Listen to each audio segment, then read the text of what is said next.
Voici votre topo rapide sur la façon dont la particratie étouffe la démocratie belge, rendant les lanceurs d'alerte carrément indispensables. La Belgique est prise dans un système où quelques chefs de parti monopolisent le pouvoir, paralysant les institutions et forçant de simples citoyens à risquer leur carrière pour dévoyer la corruption. Premièrement, le pouvoir a complètement glissé du Parlement vers ses chefs, neutralisant même la justice. La conséquence pour vous, la corruption grimpe, ce qui affecte votre quotidien via des détournements de fonds et d'énormes failles de sécurité, comme au port d'Anvers.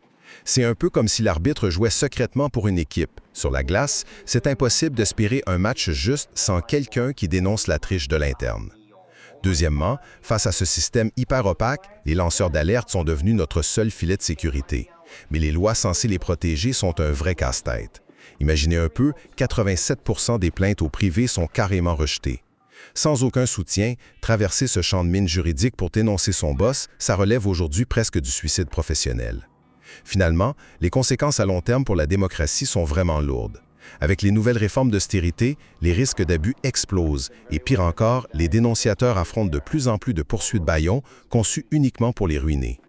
Au fond, on se retrouve à exiger de citoyens ordinaires qui deviennent des super-héros jetables juste pour faire la job de surveillance que l'État refuse d'assumer.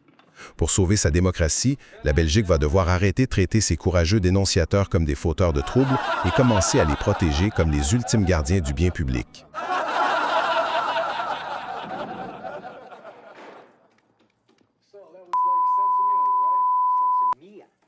Imaginons un instant que la maison familiale est en train de brûler. Ouais. L'instinct de base, c'est vraiment de courir vers le panneau d'alarme central pour prévenir les secours. Mais rendu là, on s'aperçoit que quelqu'un qui habite dans la maison, a méthodiquement coupé les fils. Ah, c'est une image tellement forte. C'est ça. En Belgique, en ce moment même, c'est exactement ce qui se passe au niveau institutionnel. Mondialement, on a cette image d'un pays champion du compromis pacifique, capable de gérer des crises politiques interminables avec une diplomatie de velours. Mais c'est le stéréotype classique. Exact. Mais quand on regarde les données récentes, on réalise que les systèmes d'alarme démocratiques traditionnels sont silencieux, le pouvoir s'est déplacé, et pour éviter que la maison ne brûle complètement, la seule option qui reste, c'est de s'en remettre aux petits détecteurs de fumée individuels éparpillés dans chaque pièce. C'est fou quand on y pense. Des individus qui, soudainement, décident de sonner l'alarme au péril de leur propre sécurité. Fait que cette image de l'alarme débranchée, ça capte vraiment parfaitement la dynamique actuelle. En s'appuyant sur les rapports de 2024 et 2025 de la société civile, de Transparency International ou encore du Gréco, on voit un État de droit qui subit une pression énorme. Et c'est là tout l'enjeu de notre analyse aujourd'hui, dans le fond. Oui, on va décortiquer les mécanismes, les obstacles réels, puis la stratégie de survie de ces fameux détecteurs de fumée, les lanceurs d'alerte. Parce qu'aujourd'hui, dénoncer une fraude en Belgique, c'est plus juste un choix éthique personnel. C'est devenu l'unique soupape de sécurité d'un système qui s'est complètement verrouillé de l'intérieur. Et d'entrée de jeu, je pense qu'il faut mettre les choses au clair pour les gens qui nous écoutent.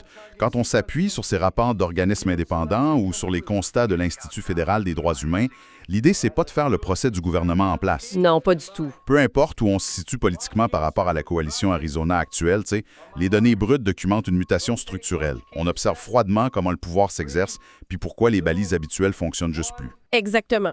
Puis pour saisir la nécessité vitale des lanceurs d'alerte aujourd'hui, il faut comprendre le concept de particratie consulaire. C'est vraiment le nœud de toute cette histoire-là. La particratie consulaire. OK, explique-nous ça. Dans une démocratie classique, le pouvoir décisionnel réside au Parlement.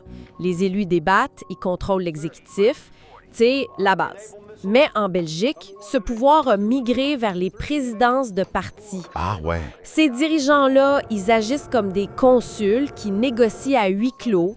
Ils décident des nominations, tracent les lignes rouges, puis surtout, ils imposent une discipline de vote d'une rigidité implacable à leurs députés. Fait que le Parlement devient essentiellement juste une chambre d'écho. C'est ça. Si on suit cette logique-là, les véritables décisions se prennent sous forme de ce qu'on appelle souvent des packages.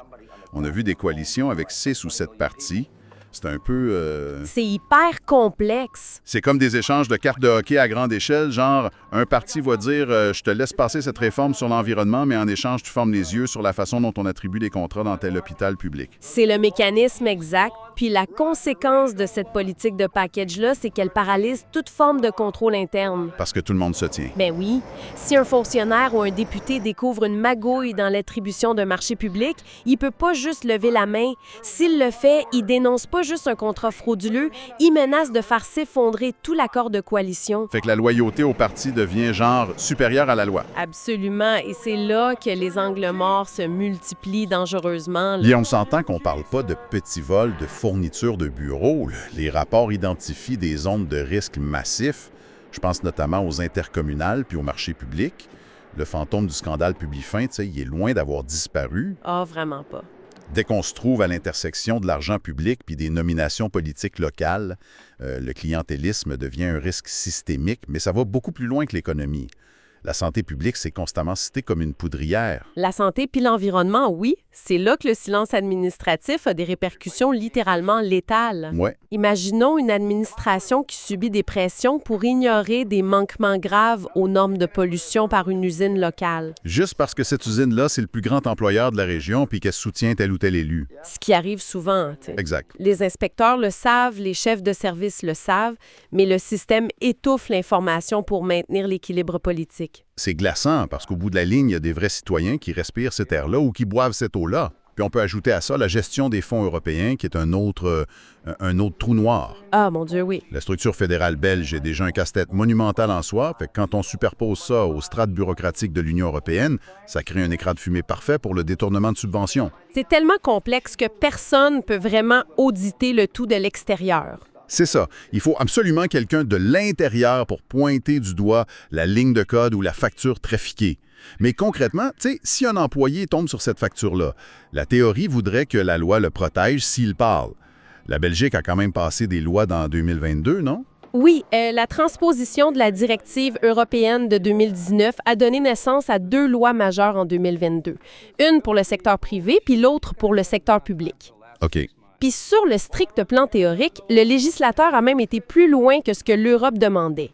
Le cadre belge englobe les fraudes fiscales puis sociales, ce qui est une arme redoutable contre la criminalité financière. Ouais, c'est super fort, ça. Mais la véritable avancée, celle qui change vraiment la donne juridique, c'est l'inversion de la charge de la preuve. Attends, arrêtons-nous là-dessus pour bien décortiquer le concept, parce que je suis fasciné. C'est majeur. Avant cette loi-là, si moi, je dénonçais mon entreprise pour fraude fiscale, puis que, comme par hasard, je me faisais congédier pour incompétence 2 semaines plus tard, c'était à moi d'aller en cours. Oui, c'était ton fardeau. C'est ça, de payer un avocat puis de prouver que mon renvoi est une vengeance directe. Ce qui, on va se le dire, pratiquement impossible à prouver formellement. Exact. L'inversion change toute cette dynamique-là. Aujourd'hui, si une alerte est lancée dans les règles de l'art, puis que des représailles surviennent, que ce soit un licenciement, une rétrogradation ou même genre un refus de promotion, la présomption joue en faveur de l'employé. Ah, OK. C'est à l'employeur de monter au front, puis de démontrer devant le juge, avec des preuves tangibles, que la sanction a strictement aucun lien avec le signalement. Ça oblige les entreprises à justifier l'injustifiable. Bien, sur le papier, c'est un bouclier fantastique. Mais quand on gratte un peu puis qu'on lit les analyses de l'Institut fédéral des droits humains, l'IFDH, la réalité de terrain est beaucoup plus chaotique. Tellement! La loi a créé une espèce de labyrinthe administratif. Si je reprends mon analogie de la maison en feu, c'est comme si j'avais mon extincteur, mais qu'avant d'avoir le droit de l'utiliser, je devais remplir un questionnaire pour savoir si les flammes relèvent de la compétence fédérale, de la région wallonne ou de la communauté flamande. C'est une excellente comparaison. Puis si je me trompe de formulaire, ben je perds mon bouclier juridique. C'est ça le pire. La fragmentation du système, c'est son plus grand défaut. L'IFDH le souligne sans cesse. La complexité agit comme un facteur de dissuasion massif. On a créé une multiplication de portes. Fait qu'on cogne où en premier? La porte d'entrée par défaut pour s'orienter, c'est l'IFDH. Mais l'Institut n'est pas toujours compétent pour traiter le fond. Si l'alerte concerne une atteinte à l'intégrité au sein d'un ministère fédéral, il faut s'adresser au médiateur fédéral. D'accord. Mais mettons que l'employé a des preuves qu'un service de police utilise des logiciels de surveillance illégaux. Il va au médiateur? Non, là, l'architecture change encore. Pour tout ce qui touche aux forces de l'ordre, c'est le comité P qui devient l'interlocuteur exclusif. Mon Dieu. Puis l'ironie, c'est que si cette surveillance policière implique une fuite massive de données personnelles de citoyens, bien on entre aussi dans le giron de l'Autorité de protection des données, l'APD. Fait que c'est une salade de sigles. Et j'imagine que pour les secteurs hypersensibles, genre le nucléaire, ils ont aussi leur propre circuit fermé? Précisément, l'Agence fédérale de contrôle nucléaire, la FCN, a son propre canal dédié. Le problème, c'est que pour un simple travailleur qui vit déjà l'angoisse de dénoncer sa propre organisation, devoir naviguer dans cette soupe à l'alphabet là, pour trouver la bonne juridiction, c'est épuisant. J'imagine. Une simple erreur d'aiguillage peut faire dérailler la procédure puis rendre la personne vulnérable aux représailles sans couverture légale immédiate. Face à ce niaisage bureaucratique-là, la réaction la plus naturelle au monde, ce serait de juste abandonner les canaux officiels. Tu sais, on prend le dossier, on le met dans une enveloppe brune, sans adresse de retour, puis on le glisse sous la porte d'un journaliste d'investigation. L'anonymat classique. Exact. L'anonymat total. Personne ne sait qui a parlé, donc personne ne peut être puni. Mais les rapports mettent en garde contre ça avec une insistance presque inquiétante en Belgique. Pourquoi est-ce que l'anonymat est un tel piège? Parce que la loi belge actuelle contient une faille brutale concernant les signalements anonymes. Le texte prévoit que si une personne utilise l'anonymat, mais que son identité finit par être découverte par la suite, elle s'expose à perdre les mesures de protection prévues par la loi. Ouch! Sauf dans des conditions exceptionnelles très restrictives. Puis, il faut considérer la sociologie de la Belgique. Ben oui, c'est un pays extrêmement dense, tout finit par se savoir. Les cercles professionnels, les syndicats, les cabinets politiques, tout ce monde-là se croise constamment. C'est la réalité de la déduction. Mettons qu'un dossier très technique qui est fuité dans la presse détaille les marges bénéficiaires cachées d'une intercommunale sur un projet éolien. La direction de cette intercommunale-là ne va pas embaucher un détective privé. Non, c'est sûr. Elle va simplement regarder les journaux de connexion au serveur, genre combien d'ingénieurs financiers avaient accès à ce tableau Excel spécifique mardi passé entre 14h et 16h. Et la réponse, c'est souvent genre 2 personnes. Exactement, 2 ou 3 personnes. Fait que le lanceur d'alerte anonyme est démasqué par simple élimination en 48 heures. Wow. Son anonymat éclate, puis comme il a procédé de manière non officielle et anonyme, l'entreprise peut tenter de le licencier sans que le fameux bouclier de l'inversion de la charge de la preuve ne le protège solidement. Fait que c'est le pied des demandes. L'anonymat te donne une fausse confiance, puis quand il tombe, t'es à découvert sans armure. Alors, si les canaux officiels sont un champ de mine juridique, puis que l'anonymat interne est une illusion statistique, on fait quoi quand la corruption vient d'en haut? Surtout quand ça implique des ministres ou des figures intouchables dans la particratie. L'alternative qui a prouvé son efficacité face au mur institutionnel, c'est l'utilisation de plateformes de fuite hautement sécurisées qui sont opérées par la société civile et les médias. Le cas le plus emblématique discuté dans les rapports, c'est Publix. Publix, OK. C'est un écosystème conçu pour résister aux pressions étatiques. Ces plateformes-là permettent de transférer des gigaoctets de documents compromettants via des réseaux cryptés, comme Tor, vers plusieurs rédactions simultanément. Des médias comme Le Soir ou les grandes rédactions néerlandaises. La beauté de cette stratégie-là, c'est qu'elle court-circuite complètement la hiérarchie. Totalement. Si on remet l'information directement dans le débat public, la particratie perd son pouvoir d'étouffement. On l'a vu de manière très claire avec le cas de la RTBF en 2025. Quand les documents montrent que des pressions ministérielles directes tentaient de dicter une ligne éditoriale puis de censurer des enquêtes dérangeantes, tu sais, le lanceur d'alerte à l'interne ne peut pas aller se plaindre aux ressources humaines. Non, parce que les RH répondent à la direction qui elle-même subit la pression politique. Exact. Ce cas-là illustre la limite absolue des mécanismes internes. Les sources au sein du service de radiodiffusion ont dû faire remonter l'information de manière non officielle. Ils sont même allés jusqu'à déclencher des alertes au niveau du Conseil de l'Europe concernant la sécurité des journalistes. C'est majeur. Quand le pouvoir politique instrumentalise l'institution pour se protéger, le signalement externe et médiatique devient le seul recours légitime. Le détecteur de fumée doit faire résonner l'alarme dans la rue pour forcer l'intervention. Ce qui nous amène au cœur du problème pour les gens sur le terrain. Entre cette théorie légale hyper aride puis le risque de se retrouver broyé par la machine étatique ou corporative, ça prend une stratégie. C'est clair. Avant même de brancher une clé USB pour copier un fichier ou d'aller s'asseoir dans le bureau de l'IFDH, il y a une séquence de survie à respecter. C'est pas une simple checklist administrative, c'est littéralement la différence entre faire éclater la vérité puis ruiner sa propre vie. Je suis convaincue que c'est une véritable anatomie de l'alerte sécurisée. Puis la toute première réflexion avant le moindre geste doit porter sur les motivations profondes de l'acte. Le droit exige la bonne foi. C'est le critère fondamental. Autrement dit, si on trouve un document prouvant que le département de la comptabilité fraude, mais qu'on s'en sert uniquement pour faire chanter un supérieur qui nous a refusé une promotion, Là, on n'est pas un lanceur d'alerte, on est un extorqueur. c'est ça. L'objectif doit être l'intérêt général. Et si un juge détecte une once de vengeance personnelle ou de mauvaise foi, l'entièreté de la protection légale s'évapore instantanément. OK, ça c'est le point numéro 1. Fait qu'une fois la motivation validée, l'étape suivante consiste à choisir son arène avec une précision chirurgicale. C'est le point 2. Faut-il jouer la carte de l'interne, se fier à l'externe via le médiateur ou passer à l'option nucléaire médiatique via Publix? Parce que choisir le mauvais canal, on l'a vu tantôt, c'est s'exposer à un vice de procédure fatal. Exact. Ensuite, vient l'évaluation brutale du risque de déduction. Le lanceur d'alerte doit faire preuve d'une honnêteté cruelle envers lui-même. Jean se demandait si cette information sort demain matin en première page, combien de temps ça va prendre à mon boss pour comprendre que c'est moi? Ben oui.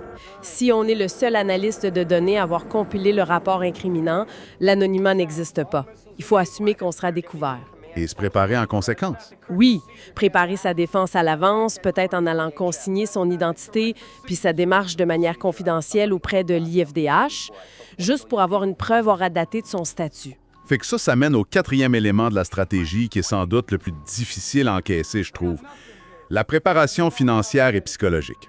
Les rapports de la Ligue des droits humains sont hyper limpides là-dessus. L'État belge ne dispose pas d'un fonds de garantie automatique pour compenser les pertes de revenus immédiates d'un lanceur d'alerte. C'est la faille de l'inversion de la charge de la preuve. Oui, l'employeur doit prouver qu'il avait le droit de te renvoyer, mais en attendant que le tribunal du travail tranche, Puis ça peut prendre des mois, voire des années.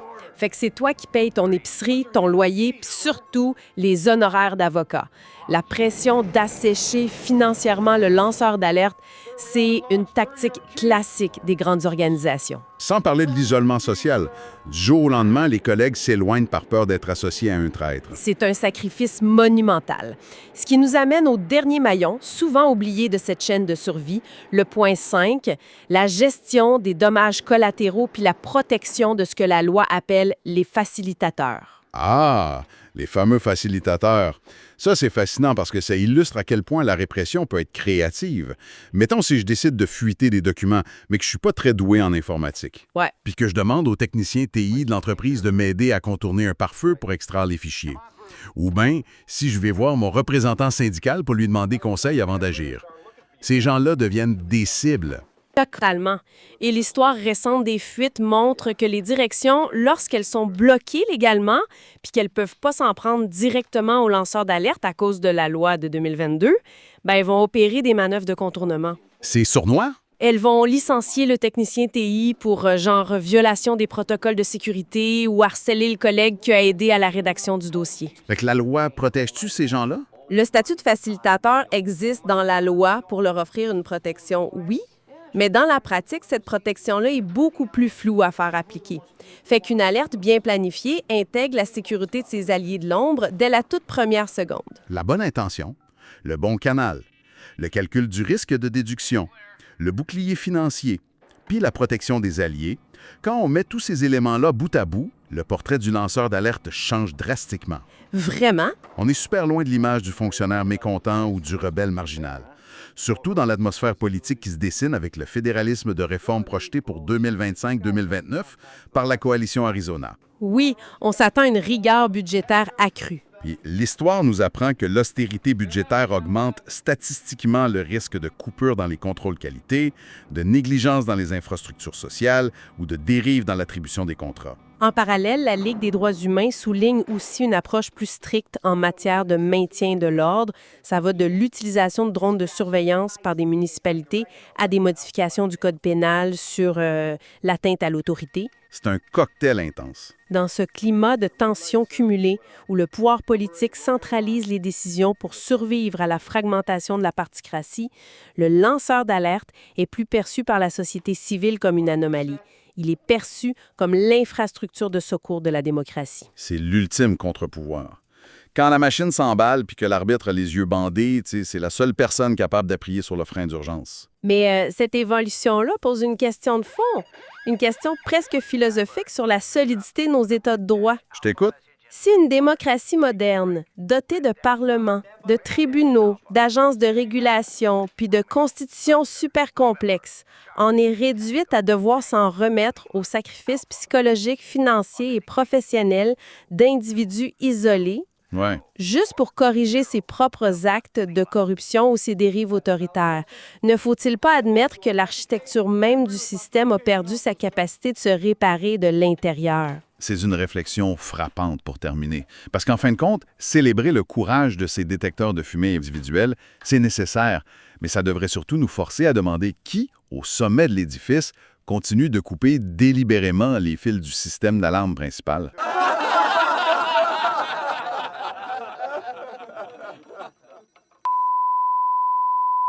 Bienvenue à cet échange intellectuel. Imaginez un édifice institutionnel spectaculaire, là, une architecture vraiment ultramoderne, là, en plein cœur d'Europe. OK, je visualise. Ce bâtiment-là a toutes les caractéristiques structurelles d'une démocratie florissante. Un parlement, des tribunaux, une administration super imposante. Mais il y a un détail vraiment troublant. Lequel? Bien, toutes les fenêtres de ce bâtiment ont été soigneusement peintes en noir. Fait que tu sais pertinemment que des décisions cruciales se prennent à l'intérieur, des décisions qui affectent ton quotidien, mais tu peux absolument pas voir comment.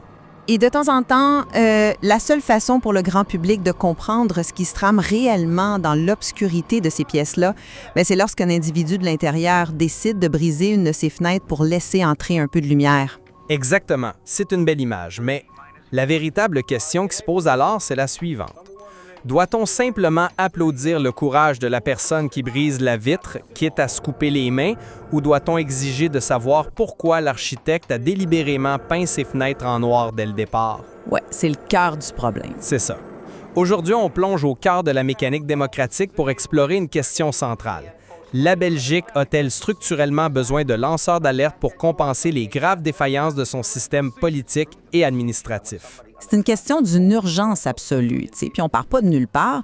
On s'appuie sur des rapports institutionnels européens très clairs, notamment ceux du GRECO, le groupe d'États contre la corruption du Conseil de l'Europe, ainsi que sur des analyses documentant ce qu'on appelle la particratie belge. Sans oublier cette fameuse et très complexe loi de 2022 sur la protection des lanceurs d'alerte. Oh ouais, tout un casse-tête, celle-là. Pour bien poser les balises de notre discussion, j'adopterai ici la posture d'un citoyen militant. Je vais soutenir que, face à un système politique qui est littéralement verrouillé et opaque, le lanceur d'alerte n'est pas juste un accident de parcours, c'est le dernier rempart vital de la démocratie. De mon côté, avec la perspective d'une politologue experte en droit administratif, je vais vous offrir une autre lecture. Je ferai valoir que de s'en remettre à ces actes de courage individuels, c'est dangereux. Ça masque l'urgence fondamentale, qui est de réformer en profondeur les bases légales de l'État. OK, fait que pour bien comprendre ma position, je pense qu'il faut d'abord poser un diagnostic très clinique sur l'état de la démocratie belge. Ceux qui nous écoutent se disent peut-être, c'est une démocratie parlementaire classique, le peuple élit ses représentants, point la ligne. Ce qu'est la théorie, oui. Sauf que ce que les constitutionnalistes observent, c'est plus ça du tout. C'est une démocratie qui est confisquée par une particratie consulaire. C'est un terme fort, ça. Concrètement, vous parlez de l'emprise des partis sur le Parlement? Absolument. L'esprit de l'article 42 de la Constitution, qui garantit en principe le mandat libre du député, il a été vidé de sa substance. C'est là qu'on doit regarder les mécanismes. Les chiffres sont juste accablants. Au Parlement fédéral belge, la discipline de vote atteint les 99,73 %. Wow! 99,73 %.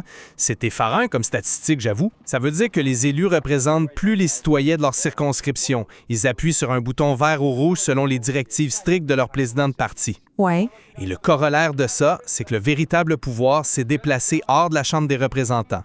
Il s'est concentré dans ce qu'on appelle le KERN, le comité ministériel restreint. Et ça, c'est une boîte noire absolue. Les décisions majeures s'y prennent à huis clos. Sans aucun procès-verbal public, exact. Zéro. Et cet État refuse obstinément de se réguler. Le Gréco a même dû activer la règle 32, qui est une procédure disciplinaire exceptionnelle parce que la Belgique refuse de créer un registre des lobbies contraignant. Fait que face à un système où les freins et contrepoids sont paralysés, l'alerte citoyenne, c'est pas un luxe, c'est le seul mécanisme chirurgical capable de percer l'omerta. Écoutez, je suis d'accord sur la sévérité du diagnostic. L'hégémonie des états-majors des partis, c'est un fait sociologique qu'on peut pas nier. Mais je m'oppose fermement au remède que vous proposez. Penser que l'institutionnalisation du lanceur d'alerte est une victoire pour la démocratie, c'est se leurrer. C'est carrément l'aveu d'un échec administratif retentissant. En quoi forcer la transparence, ça serait un échec Gacrux? Parce qu'en érigeant le lanceur d'alerte en pilier de cette transparence, l'État se décharge de ses propres obligations légales. Il met ça sur les épaules d'individus isolés. Prenons le temps d'analyser le mécanisme de cette fameuse loi belge adoptée en 2022. Vous la présentez comme un rempart, mais c'est un véritable labyrinthe juridique. Un labyrinthe, carrément? Absolument. C'est une architecture fragmentée qui expose cruellement les citoyens. On a des règles distinctes pour le secteur privé, des règles différentes pour le niveau fédéral, d'autres encore pour les régions. C'est un dédale procédural, qui crée une immense insécurité pour quiconque veut parler. Mais la loi existe, c'est déjà un pas en avant, non? Un pas en avant vers quoi? La vraie solution, elle réside pas dans notre dépendance à des martyrs civiques, elle réside dans des réformes structurelles lourdes. On a besoin d'une loi organique qui encadre le fonctionnement interne des partis. On a besoin de donner un véritable pouvoir de coercition à la CADA, la Commission d'accès aux documents administratifs. L'État de droit, ça doit fonctionner par ses propres institutions, pas par des fuites dans les médias. Et j'ai l'efficacité empirique face à l'urgence. Là où l'appareil d'État échoue à s'autocontrôler, le lanceur d'alerte, lui, réussit. Réussit à déclencher un scandale, certes, mais est-ce que ça règle le problème de fond? Ça arrête l'hémorragie. Prenons des cas très précis issus de notre matériel. L'affaire Publifin, par exemple. C'est grâce au conseiller communal Cédric Alain qu'on a découvert le pot rose. Publifin, c'était une intercommunale, donc une structure publique, qui gérait l'argent des contribuables. Ouais, un dossier assez lourd. Très lourd. Ils avaient monté de toutes pièces des comités de secteur totalement fictifs. L'objectif? Rémunérer grassement des mandataires politiques locaux pour des réunions qui, dans les faits, n'existaient même pas. Et les instances de contrôle avaient rien vu? Exactement. Les organes de tutelle de la région avaient absolument rien vu. Ou pour être plus franc, ils n'avaient rien voulu voir parce que toute cette ingénierie financière servait les intérêts des partis. C'est ça le nœud du problème. Un autre exemple, tout aussi documenté, mais dans un registre beaucoup plus tragique, l'affaire Joseph Chovanec. Cet homme est mort après une intervention policière complètement disproportionnée dans une cellule de l'aéroport de Charleroi. Ouais, une affaire qui a choqué tout le pays, avec raison. Mais l'enquête a pied de soin pendant 2 ans. La passivité du système judiciaire était juste effarante. Puis il a fallu quoi pour que ça bouge? Il a fallu qu'une source interne prenne le risque immense de divulguer les images de vidéosurveillance aux médias, des images où l'on voyait des pressions physiques insoutenables, puis même des saluts nazis.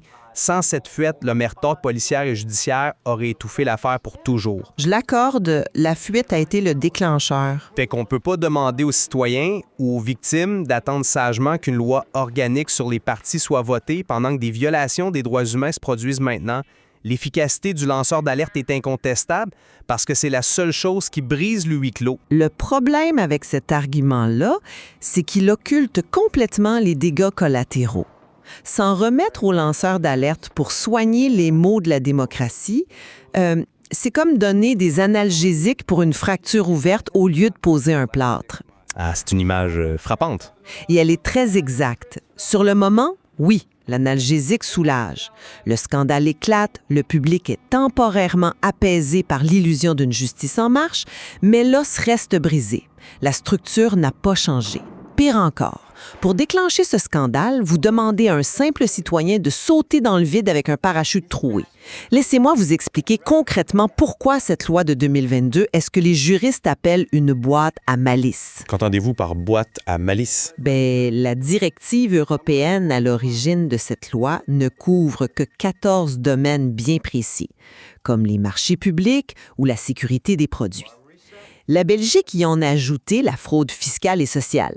Mais attention, si vous signalez une violation qui sort d'un millimètre de ce champ d'application, boum, vous perdez votre protection légale. OK, c'est très strict. Et ça va plus loin. Imaginez un peu la scène. Vous travaillez pour une administration communale, puis vous êtes témoin de fraude. Vous décidez de dénoncer et, de bonne foi, vous utilisez le canal de signalement du niveau fédéral. Ben, le message passe quand même, non? Juridiquement, non. Parce que vous vous êtes trompé de canal dans ce labyrinthe institutionnel. La loi pour le niveau régional diffère de la loi fédérale. Parce que vous avez utilisé la mauvaise porte, votre employeur peut vous congédier le lendemain matin puis vous n'aurez absolument aucun recours en justice contre les représailles. C'est d'une cruauté absolue. C'est un vrai piège, en effet. On dit à la population, allez-y, soyez des héros de la démocratie, dénoncez la particratie, tout en leur tendant un bouclier en carton. L'efficacité que vous célébrez, elle repose sur un sacrifice humain inacceptable. OK, je retiens votre métaphore de la fracture ouverte. Mais si là, c'est brisé, qu'il sort de la jambe et que l'hôpital le refuse carrément de t'admettre, bien, l'analgésique, c'est la seule chose qui t'empêche de tomber dans les pommes. Je vous l'accorde, la fragmentation de la loi de 2022, c'est un piège.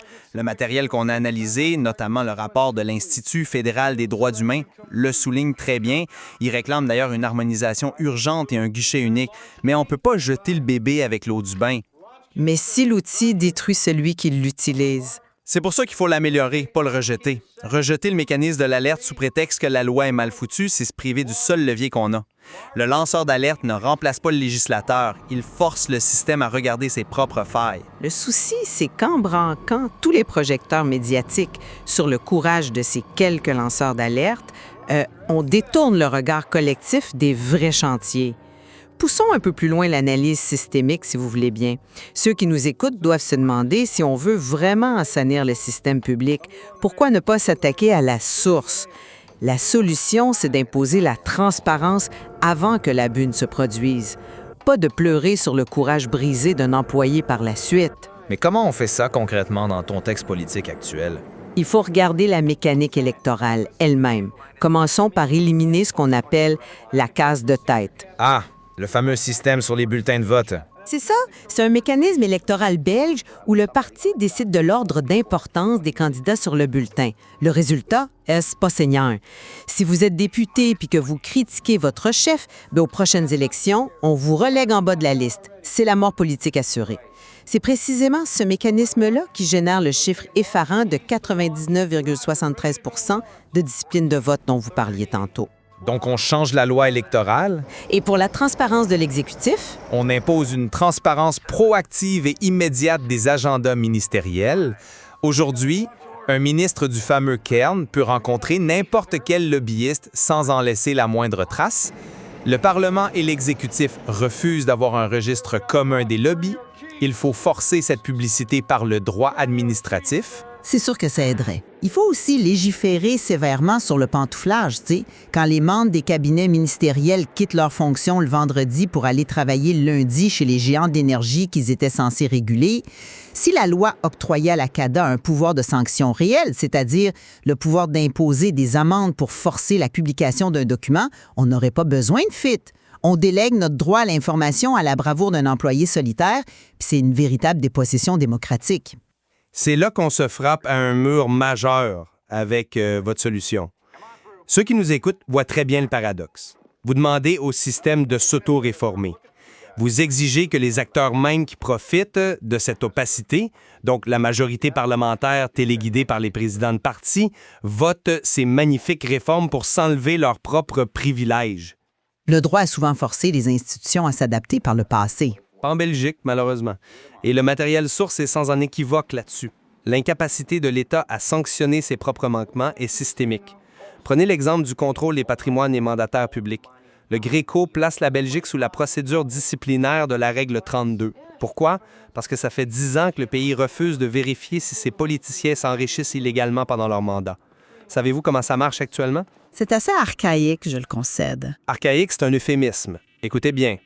Un mandataire rédige sa déclaration de patrimoine sur une feuille de papier, il la met dans une enveloppe, il la lèche pour la sceller, puis il l'envoie à la Cour des comptes où elle est mise dans un coffre. Et cette enveloppe-là peut être ouverte uniquement si un juge d'instruction en fait la demande explicite dans le cadre d'une enquête pénale qui est déjà ouverte. C'est absurde, oui. C'est une blague. C'est l'institutionnalisation de la boîte noire. Vous pensez sincèrement qu'un système qui maintient ce genre de pratique va soudainement abolir la casse de tête ou interdire le pantouflage de son propre gré? Les rapports s'accumulent. La Commission européenne tire la sonnette d'alarme chaque année sur l'état de droit, mais rien ne bouge. C'est pour ça que je maintiens que le scandale déclenché par l'alerte citoyenne est un électrochoc vital. Sans cette pression médiatique, la résistance de la particratie est juste insurmontable. Le problème avec cette théorie de l'électrochoc, c'est qu'elle occulte un point fondamental. Elle montre, si vous me permettez l'expression, une méconnaissance de la réalité sociétale et culturelle de la Belgique. J'aimerais qu'on aborde la question sous un angle un peu plus humain, le mécanisme des représailles. Vous demandez à un citoyen ordinaire d'être le kamikaze de la démocratie. Les représailles sont interdites par la loi de 2022. En théorie. Mais regardons le mécanisme là. La Belgique est ce qu'on appelle un pays consociatif. Qu'est-ce que ça veut dire concrètement pour notre auditoire? Ça veut dire que la société a été historiquement structurée en piliers chrétiens, socialistes, libéral. Ces piliers ne font pas que de la politique. Ils contrôlent les mutuelles de santé, les gros syndicats, les universités, les hôpitaux. Les réseaux professionnels et politiques se chevauchent totalement. Dans un petit pays hyper connecté comme ça, la promesse d'anonymat de la loi de 2022 est une vaste blague. Vous dites que l'anonymat est impossible à garantir. Pratiquement impossible. Imaginez un peu. Un dossier technique très précis fuite sur une malversation dans une université ou un hôpital. Les directions procèdent par élimination, puis en 48 heures, ils savent que c'est vous. Et là, les représailles, c'est pas un licenciement brutal que vous pouvez contester joyeusement au prud'homme. Les représailles en Belgique, c'est la mort sociale. La mort sociale? Carrément, hey! Oui, on vous aliène de l'entièreté de votre réseau professionnel. C'est la mise au placard insidieuse, le refus de promotion systématique, le harcèlement psychologique subtil. Vous ne trouvez plus d'emploi dans votre secteur parce que le pilier qui contrôle cet hôpital contrôle aussi les autres institutions. C'est exactement pour ça que le fardeau de l'investigation doit incomber à l'État qui détient le monopole de la contrainte légale. Il faut refinancer la Cour des comptes et la justice pour qu'ils puissent ouvrir ces fameuses enveloppes sans attendre le sacrifice d'un employé dont on va détruire la carrière en un seul coup de fil. Écoutez, je minimise absolument pas cette souffrance. Ce coût humain, ces carrières brisées, c'est une réalité déchirante qu'il faut regarder en face. L'Institut fédéral des droits humains l'a d'ailleurs documenté noir sur blanc.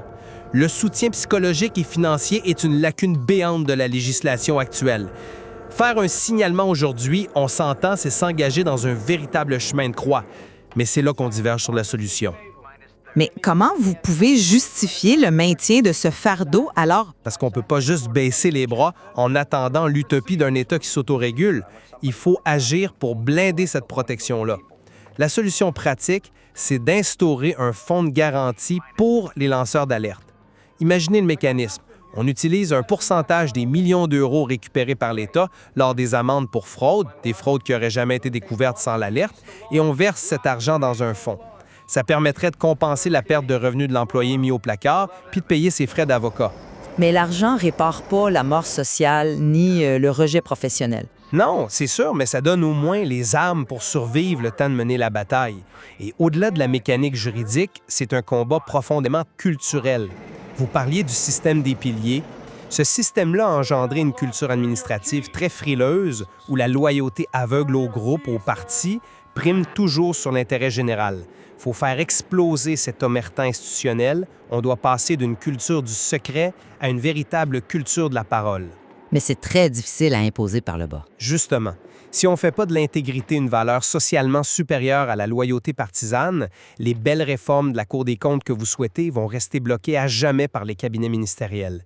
Le lanceur d'alerte, même s'il est vulnérable aujourd'hui, c'est le pionnier nécessaire pour forcer cette évolution culturelle.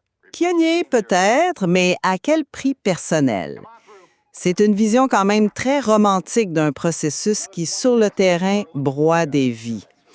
Le problème fondamental avec votre approche, c'est qu'elle présuppose que si l'on protège un peu mieux le messager avec un fonds financier, bien, le message sera miraculeusement entendu par ceux qui ont tout intérêt à l'ignorer. Mais l'opinion publique fait pression quand le message sort, non? L'opinion s'endigue une semaine, tu sais, puis elle passe à autre chose. Si la culture politique est, comme nous le convenons tous les deux, fondamentalement réfractaire à la transparence, bien, un fonds de garantie ne va pas empêcher la machine étatique d'enterrer l'alerte. On va donner un chèque au lanceur d'alerte pour s'excuser de son sacrifice, mais la pratique d'opacité, elle, continuera. La racine du mal n'est pas touchée. C'est pour cette raison que je réitère qu'il faut s'attaquer à la source du pouvoir informel en Belgique, soit le financement public des partis politiques. On leur octroie des dizaines de millions d'euros sans réel contrôle sur la manière dont ils s'en servent pour maintenir leur emprise. Alors que nous arrivons au terme de cet échange qui a balayé pas mal d'idées reçues, prenons un instant pour synthétiser nos positions. De mon point de vue, je réaffirme avec conviction que tant que la partigracie étouffera l'initiative du Parlement et gardera la justice sous pression financière, mais le signalement citoyen demeurera le seul mécanisme d'urgence vital pour la démocratie belge. Les fenêtres de nos institutions sont beaucoup trop opaques. On a absolument besoin de ceux qui osent les briser pour que la lumière révèle les dysfonctionnements du cairn et des grandes intercommunales. Oui, la loi de 2022 est fragmentée et imparfaite, mais ça reste une première étape incontournable vers une culture où l'intérêt général l'emporte enfin. Et pour ma part, en tant que chercheur, je maintiens que l'État de droit ne peut pas survivre s'il délègue cyniquement son immunité juridique et sa propre responsabilité d'investigation au courage souvent suicidaire de quelques individus isolés. Un État qui dépend de ses martyrs est un État qui a démissionné. Les seules voies durables pour restaurer la confiance, c'est une réforme coercitive et profonde du droit administratif. Ça veut dire donner un vrai pouvoir de sanction aux organes de tutelle, éliminer les mécanismes comme la cause de tête et éradiquer le clientélisme par une loi stricte sur les partis. L'héroïsme individuel ne pourra jamais remplacer la robustesse d'une institution transparente par défaut. Malgré nos désaccords sur le remède, c'est fascinant de voir qu'on s'entend sans réserve sur le diagnostic qui est particulièrement alarmant. La structure décisionnelle belge actuelle est profondément défaillante. Que l'on observe la concentration du pouvoir dans le cairn, les fameuses enveloppes scellées ou l'emprise des partis, le statu quo est insoutenable. Et on convient tous les deux que la législation de 2022 est encore beaucoup trop fragile, piégée par la fragmentation régionale et fédérale pour offrir un vrai bouclier. C'est tout à fait ça. Cet échange démontre vraiment la valeur d'analyser ces mécanismes de pouvoir complexes sous différents angles. Le matériel qu'on a exploré regorge de nuances sur l'impact de la directive européenne, sur les rouages du système consociatif, puis sur l'architecture même de la fonction publique. Il y a un travail immense d'exploration à poursuivre pour quiconque veut comprendre comment restaurer la légitimité de l'action publique. Absolument. Il appartient maintenant à ceux qui nous écoutent de prolonger cette réflexion-là. Face à un système verrouillé, le citoyen doit-il se résigner à devenir le chien de garde perpétuel de l'État, forcé de fracasser lui-même les fenêtres peintes en noir au péril de sa carrière? Ou bien l'État doit-il être contraint de rebâtir ses propres fondations éthiques pour installer, une bonne fois pour toutes, des murs de verre? La question reste entièrement ouverte.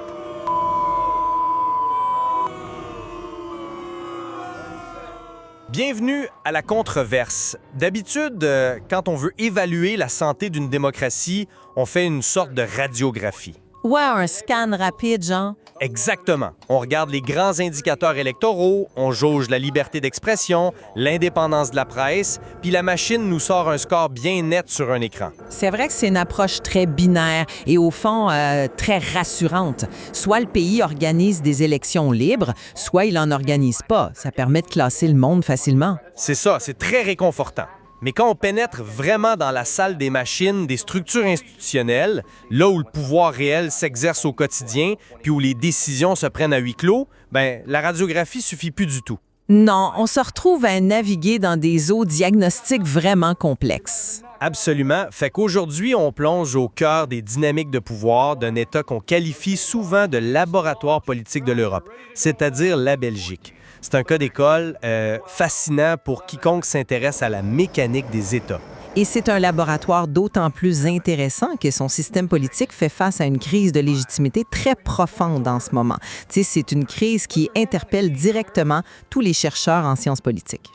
C'est le cœur de notre débat aujourd'hui. La question qu'on va décortiquer est la suivante. La particratie belge, ce système où les états-majors des partis politiques dominent de façon écrasante l'appareil d'État, est-elle une défaillance systémique majeure pointée du doigt par les institutions internationales ou bien s'agit-il simplement du mode de fonctionnement inévitable d'une démocratie consociative fragmentée? C'est toute la tension du dossier. Pour être clair sur nos positions d'emblée, je suis convaincu que cette particratie représente une véritable faillite de l'État de droit. C'est une honte internationale qui est objectivée par des réprimandes sans précédent d'institutions comme le Gréco puis la Cour européenne des droits de l'homme face à des autorités locales qui n'en font qu'à leur tête. Et de mon côté, je suis convaincue que cette lecture est beaucoup trop dramatique puis réductrice. Les données comparatives montrent que la discipline de parti en Belgique n'est absolument pas une anomalie en Europe. Ce qu'on qualifie un peu vite de défaillance systémique, c'est en fait une mécanique de survie extrêmement sophistiquée. Une mécanique de survie? Oui, une mécanique conçue pour maintenir ensemble une société qui est hautement fragmentée sur le plan linguistique et culturel. Pour bien comprendre l'ampleur de cette défaillance, à mon avis, il faut d'abord regarder ce qui est concrètement en train de s'effondrer sous nos yeux. Le principe même du mandat libre. La Constitution belge de 1831, dans son article 42, a pourtant sacralisé ce concept. Oui, ça stipule que les élus représentent la nation tout entière. Exactement. Ils ne représentent pas seulement leur circonscription et certainement pas le parti qui les a placés sur une liste électorale. Or, aujourd'hui, le parlementaire est réduit à ce que la sociologie politique néerlandophone appelle cruellement le stem V, c'est-à-dire littéralement le bétail de vote. C'est une image forte. C'est fort parce que c'est vrai, l'élu n'est plus qu'un simple agent d'exécution pour le président de son parti. Et c'est pas juste une critique théorique d'intellectuels déçus, c'est validé par des constants internationaux accablant à regarder les arrêts récents de la Cour européenne des droits de l'homme, la CDH. Sur les questions d'asile, n'est-ce pas? Oui, dans l'affaire Camara en 2023, puis dans MV contre Belgique en 2026, la Cour a utilisé une qualification juridique rarissime pour l'Europe de l'Ouest. Elle parle explicitement de défaillance systémique. On parle de plus de 10 000 condamnations ignorées par les autorités locales, plus de 10 000 décisions définitives que l'exécutif a balayées du revers de la main parce que les partis au pouvoir refusaient de s'y conformer. Je vois. Et ajouter à ça l'activation de la règle 32 par le GRECO, ça prouve de manière indéniable qu'on a affaire à un système particratique incapable de s'autoréguler. C'est un dévoiement complet de la notion même d'État de droit. Je comprends parfaitement d'où vient cette lecture, mais il faut se méfier de cette narration séduisante de l'effondrement démocratique. Quand on s'éloigne de l'arbre belge pour regarder la forêt comparative, je pense notamment aux travaux de Sam Depot ou à l'étude fondatrice de Bowler, Farrell et Katz, on s'aperçoit vite que la discipline de faire dans les parlements, c'est pas du tout une spécificité belge. Sauf que là, ça atteint des sommets, non? Pas forcément. Prenez l'indice de cohésion partisane, ce qu'on appelle l'indice de Rice en sciences politiques. C'est un outil mathématique très simple qui mesure à quel point les membres d'un même parti votent dans le même sens. Mais cet indice frôle les 99 % dans de très nombreux pays européens. Ah, vraiment? À ce point-là? Oui. Au Danemark, au Royaume-Uni ou en France sous la Ve République, les niveaux de cohésion parlementaire sont tout aussi impressionnants. Les parlementaires qui osent voter contre la ligne dictée par leur parti, c'est une rareté partout en Europe de l'Ouest, pas juste à Bruxelles. D'accord, mais ça n'excuse pas les dérives de l'État de droit. Sauf que si la Belgique était réellement cette zone sinistrée que vous décrivez, comment on explique que les grands indicateurs mondiaux racontent une toute autre histoire? L'indice VDEM de 2024, qui est extrêmement rigoureux, classe la Belgique au 5e rang mondial en matière de démocratie électorale. Freedom House lui accorde un score exceptionnel de 96 sur 100. Ouais, mais ces scores-là. J'aborde la question sous un autre angle. La sévérité des institutions européennes que vous citez, elle relève très souvent d'enjeux techniques et administratifs bien spécifiques. La discipline partisane, elle, est simplement une exigence incontournable du modèle consociatif tel que l'a théorisé Arjen Liffpaert. C'est-à-dire le partage du pouvoir. C'est ça. Dans un pays divisé en communautés distinctes, si les élites des différents camps ne peuvent pas négocier des compromis solides et garantir que leurs députés les voteront aveuglement, c'est l'implosion. La coopération rigide des élites, c'est la seule garantie contre la dislocation pure et simple de l'État. Je vois pourquoi vous pensez cela, mais permettez-moi de vous donner une autre perspective. C'est justement cette immense fracture entre ce score formel de 95 sur 100 de Freedom House puis la réalité quotidienne du pouvoir qui mérite qu'on s'y attarde. C'est l'objet de notre constat aujourd'hui. Allez-y. Vous parlez d'enjeux techniques pour justifier le blocage. Mais regardons de plus près les recommandations du GRECO. Le groupe d'État contre la corruption ne fait pas dans le détail administratif mineur. Il cible l'intégrité de l'État. Lors des 4e et 5e cycles d'évaluation, le constat tiré par ces experts européens est calamiteux. Ils ont été très critiques, en effet. Sur 22 recommandations récentes concernant la transparence financière et la gestion des conflits d'intérêts, seules 2 étaient jugées satisfaisantes. 2 sur 22. Conséquence, le GRECO a dû activer la fameuse règle 32. Et pour bien comprendre la lourdeur de la chose, c'est pas un simple courriel de rappel. Non, c'est une procédure officielle. Exact. Le président du comité statutaire a dû adresser une lettre diplomatique formelle au représentant permanent de la Belgique. Se retrouver sur la même liste de non-conformité chronique que certains régimes en transition de l'Europe de l'Est, c'est pas un accident de parcours technique, c'est l'illustration flagrante qu'un système phagocyté par les états-majors est structurellement incapable de limiter son propre pouvoir. Écoutez, je ne nie pas les rapports du GRECO. Ils sont publics, ils sont extrêmement sévères, puis le manque de conformité aux standards du Conseil de l'Europe est un vrai problème éthique. Mais il faut mettre cette sévérité en perspective avec le silence très révélateur d'autres organes européens majeurs. Du silence. Oui, prenons le Parlement européen. Il n'hésite jamais, et à juste titre, à adopter des résolutions cinglantes sur les dérives en Hongrie ou en Pologne. Mais sur la particratie belge en tant que système défaillant, il est totalement muet. Regardez la Commission de Venise. C'est l'organe consultatif suprême sur les questions constitutionnelles. Elle a publié des rapports sur les pratiques s'apparentent au mandat impératif, mais elle n'a jamais ciblé la Belgique spécifiquement comme un cas pathologique. Et dans la presse anglo-saxonne, The Economist ou le Financial Times, ce récit d'une crise systémique est totalement absent. Sauf quand il n'arrive pas à former de gouvernement. Voilà. Il s'y intéresse uniquement lors des records de lenteur, comme les 541 jours de crise en 2010. Mais pour le reste du monde analytique, le système fonctionne. L'économie tourne, les libertés civiles sont protégées. Je comprends l'argument du silence relatif, mais on ne peut pas cacher des condamnations judiciaires réelles sous le tapis du fonctionnement quotidien. Pensez-y comme un conseil d'administration d'une grande entreprise. OK, voyons voir. Si ce conseil décidait d'ignorer non pas une, mais plus de 10 000 décisions de justice fermes rendues par des tribunaux, on parlerait immédiatement de faillite frauduleuse. La justice révoquerait les administrateurs le jour même. Or, ici, l'exécutif ignore ouvertement les condamnations de la CEDH concernant la crise de l'accueil. Ouais, c'est un dossier très lourd. C'est ça. Comment un ministre peut-il physiquement et politiquement se permettre d'ignorer 10 000 jugements sans être renversé par le Parlement? La réponse réside dans la mécanique particratique. La loyauté au contrat de gouvernement, dicté par les chefs de parti, surpasse l'autorité judiciaire.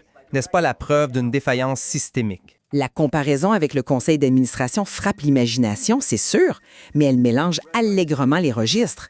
L'incapacité de l'État fédéral à gérer la saturation du réseau d'accueil des demandeurs d'asile est un échec de politique publique gravissime. La CDH le sanctionne, c'est un fait indéniable. Mais attribuer ça directement au concept de particratie, c'est faire un saut analytique très périlleux. Pourquoi périlleux? C'est le parti qui bloque le budget, non? Parce que le ministre est coincé par des réalités budgétaires strictes et par des blocages constants entre les différents niveaux de pouvoir locaux et fédéraux. C'est une architecture d'État d'une complexité folle. C'est pas juste parce que les partis sont puissants que l'administration est paralysée, c'est parce que la répartition des compétences est un labyrinthe institutionnel. La CDH condamne un dysfonctionnement ponctuel de l'exécution. Elle condamne pas le parlementarisme belge dans son essence. Je suis pas convaincu que ce soit juste un problème de labyrinthe administratif. Ces dysfonctionnements sont précisément les symptômes d'un mal plus profond. Et c'est ce qui nous amène à la deuxième phase de notre analyse, l'impact réel de cette particratie sur le mandat libre. Je vous écoute. Si le Parlement est anémié au point de laisser l'exécutif ignorer l'injustice, c'est parce que le nerf de la guerre, l'argent, a été totalement confisqué. L'enquête du réseau de journalistes Follow the Money a mis en lumière l'opacité effarante du financement des partis belges. On parle de montants astronomiques, environ 75 millions d'euros de subventions directes par an. Les chiffres sont colossaux, c'est vrai. Concrètement, les partis belges reçoivent le double, voire le quadruple d'argent public par électeur par rapport au Danemark, aux Pays-Bas. Et cette manne financière a une conséquence toxique. Elle rend les partis totalement indépendantes de leurs membres. Ils n'ont plus besoin de convaincre leur base. Ils se transforment en machines bureaucratiques totalement déconnectées de la société civile. C'est une critique très juste sur le plan de la transparence. La littérature académique belge, documente parfaitement cette fâcheuse tendance du système à être extrêmement généreux envers lui-même. Mais explorons ensemble l'impact réel de ce système sur ce que vous appelez l'anémissement du Parlement. D'accord? C'est un argument convaincant, mais avez-vous considéré les données rigoureuses de l'enquête comparative sur les candidats, la fameuse étude CCS? Ces données montrent qu'effectivement, 34,8 % des élus belges se conçoivent comme des stricts délégués de leur parti et non comme des représentants indépendants. Un record européen, c'est la preuve du système V, du bétail de vote. C'est un constat dur, oui. Mais posons-nous la question des alternatives. N'oublions pas que nous parlons d'un pays avec une fragmentation politique extrême. Depuis la scission linguistique des familles politiques dans les années 70, il n'y a plus un seul grand parti national en Belgique. Pour former la coalition dite Vivaldi, par exemple, il a fallu réunir 7 partis différents. 7 partis avec des visions opposées. Exactement. Des libéraux, des socialistes, des écologistes, francophones d'un côté, néerlandophones de l'autre. Dans une coalition à 7, le contrat de gouvernement devient une loi absolue. Si du jour au lendemain, chaque député se mettait à voter librement, selon sa conscience, sur des sujets sensibles comme l'énergie ou l'immigration, les compromis intercommunautaires arrachés par ce électorat extraparlementaire s'effondreraient en un instant. Donc, on justifie l'absence de démocratie parlementaire par la peur du chaos. Dans ce contexte précis, la discipline de fer n'est pas une corruption de l'âme politique, c'est littéralement le seul ciment qui maintient l'État belge debout. Un ciment qui a fini par complètement étouffer l'espace démocratique parce que cette logique de pacification à tout prix a fait glisser le véritable pouvoir législatif en dehors du Parlement. Aujourd'hui, le centre de gravité, c'est plus du tout l'hémicycle, ce sont les cabinets ministériels. Vous parlez des technocrates de parti. Oui, ce sont ces armées de technocrates nommés par les présidents de parti qui rédigent les lois et qui ficellent absolument tous les dossiers. Le rôle des députés était réduit à une simple ratification. Si un député belge veut amender une loi, il sait que le président de son parti, qui contrôle les millions de subventions, mettra fin à sa carrière le lendemain. C'est une vision très sombre. C'est la réalité. Le Parlement fonctionne par peur des représailles. Pas étonnant que le rapport de l'International IDEA note une chute dramatique de la confiance citoyenne qui tombe à 35 % en Belgique. Les citoyens voient bien que la véritable délibération a déserté le Parlement. C'est la définition classique d'une démocratie de façade. L'expression démocratie de façade est profondément injuste, puis j'irais même sociologiquement inexacte. Ce glissement du pouvoir vers l'exécutif, cette importance des cabinets pour rédiger les lois complexes, c'est ce que la science politique qualifie de party government. Et ça s'observe dans presque toutes les démocraties modernes. Mais pas avec ce niveau de déconnexion-là. L'élaboration des politiques publiques s'est tellement complexifiée qu'elle exige une technicité qu'un parlementaire isolé peut plus assumer seul. Ces cabinets, ils assurent en réalité la continuité d'un appareil d'État qui, sans eux, serait ingouvernable. Alors oui, une confiance à 35 %, c'est un signal d'alarme grave. Très grave. Mais ce déclin est une tendance lourde dans tout l'Occident. Si on faisait sauter ce système de cabinet demain matin pour revenir à un parlementarisme pur, la crise politique et institutionnelle qui suivrait serait infiniment plus grave pour le citoyen. C'est ça, la nature tragique du modèle consociatif. Il sacrifie sciemment l'esthétique du grand débat parlementaire sur l'autel de la survie de la nation. Sacrifier l'esthétique du débat, je veux bien l'entendre, mais sacrifier l'État de droit en ignorant les arrêts de la CEDH ou en bloquant de manière chronique les réformes de transparence du Gréco, c'est franchir une ligne rouge. En résumé, ma perspective sur tout ça, la particratie belge a atteint un point de saturation. Avec un financement public opaque et une mainmise absolue des cabinets ministériels, on est face à un cas flagrant d'accaparement de l'État par les partis. Et pour synthétiser ma propre vision, je dirais qu'il est impératif de séparer les lacunes administratives de l'architecture démocratique elle-même. Ce système est imparfait puis requiert des réformes de conformité éthique urgentes, particulièrement pour le Gréco. Cependant, la particratie reste l'expression d'un modèle consociatif contraint par une fragmentation unique au monde. Sa cohésion parlementaire n'est finalement pas si étrangère aux standards de l'Europe de l'Ouest. Systémique ou comme une mécanique de survie résiliente, le gouffre entre les élites partisanes puis les citoyens est indéniable. On le voit bien avec les tentatives de démocratie délibérative comme le fameux sommet citoyen G1000. C'est tout à fait juste. Ces innovations montrent qu'il y a une volonté populaire de contourner le blocage du système. Le problème, c'est que ces initiatives peinent terriblement à s'institutionnaliser face à la résistance des partis traditionnels. Ces colosses aux pieds d'argile se montrent incapables de céder la moindre parcelle de vrai pouvoir aux citoyens par crainte de disparaître. Et c'est là toute la valeur intellectuelle d'analyser ces dynamiques sous des angles croisés. On vous invite vraiment, vous qui étudiez ces questions en sciences politiques, à aller creuser les données de la Commission européenne puis du Gréco par vous-même pour en tirer vos propres conclusions sur l'avenir du parlementarisme. Le laboratoire belge va continuer de tourner avec toutes ces contradictions et ça nous en apprendra énormément sur la résilience globale des démocraties occidentales. Exactement. Merci d'avoir été avec nous pour La Controverse.